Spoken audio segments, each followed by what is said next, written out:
This is now called, in the sensory motor stage, this trial and error stage. So what you start to see is babies really testing out that schema, right? They start to be little scientists and do a lot of trial and error.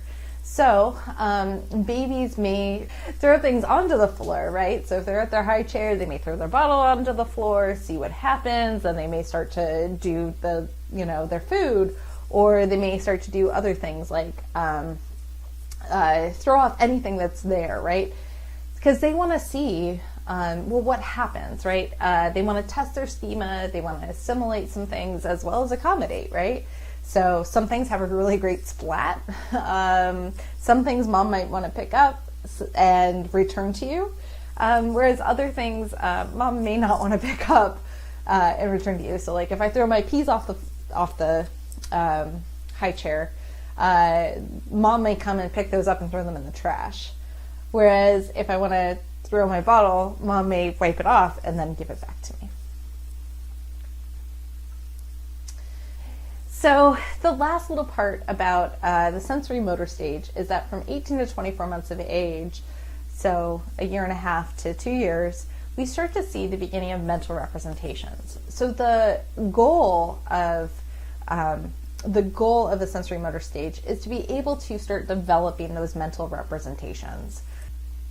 Actually, one of the things that I want you to do right now, think about a classroom that you've been in.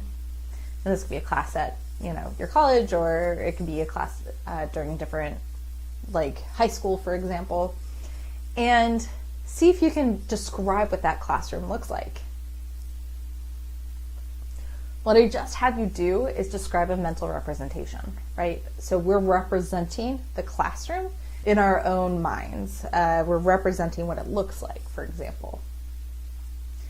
And so what we start to see is that they start to master this. And some of the ways that we know this is because of something called deferred imitation. So I may see something today and then tomorrow go and imitate it, even though I might not do it right away. So this is a deferred imitation. And it's really showing me that I can create this kind of model of what I should do and do it the next day. So I'll show you a video about that. So here's a short video about deferred imitation.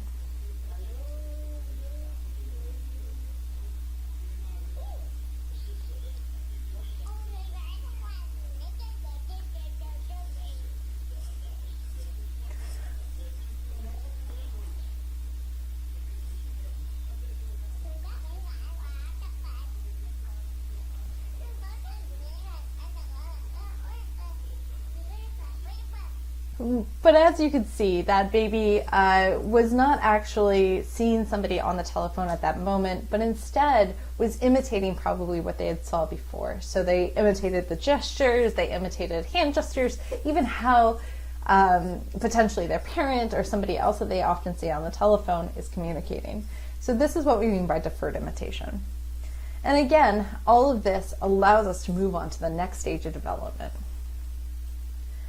So just as a summary and testing your knowledge, what is that main task that children must overcome in the sensory motor stage? How does object permanence develop over time? What are the different types of stages that we start to see there?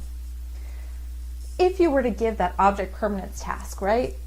So you have an object and you put a cover over it, how do you think a 6-month-old would do? What about a 12-month-old? Would they be in different stages? So I think that's it for this video. So again, we're going to be covering more about Piaget stages, but I'll just stop here because this video is already long enough. So again, hope you have a great day. Bye.